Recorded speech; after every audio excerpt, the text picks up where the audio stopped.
আপু, আমার নাম রাত্রি। এই ঘটনাটি ঘটেছিল আমার এক ফুফাতো ভাইয়ের সাথে। একদিন আমার ফুফাতো ভাই টিউশন পড়িয়ে বাসায় আসছিল। ঠিক তখনই তার মনে হচ্ছিল কেউ যেন তার পিছু পিছু আসছে। তাই আমার ভাই কয়েকবার পিছনে ঘুরে দেখেছে, কিন্তু কাউকে দেখতে পায়নি। এরপর আমার ভাই আবারও হাঁটতে থাকে।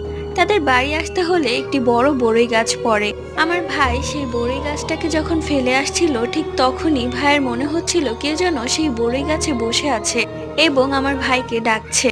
এরপর আমার ভাই সেই বড়ই গাছের দিকে ঘুরে তাকায় এবং দেখে তার ছোট বোন সেই বড়ই গাছে বসে পা দুলুচ্ছে। ভাইয়া একটু অবাক হলেও সেখানে কিছুই বলে না। বাসায় এসে মাকে বলে মৌমিতা কোথায়। তখন দেখে মৌমিতা ঘুমিয়ে আছে। তখন ভাইয়া অবাক হয়ে যায় এবং ভয় পেয়ে যায়, তাহলে গাছে সেটা কি বসেছিল আমার বোনের রূপে। এরপর ভাইয়ার জ্বর এসে পড়ে এবং ঘটনাটি লিখেছে আমারই একজন সাবস্ক্রাইবার, যার নাম হচ্ছে রাত্রি।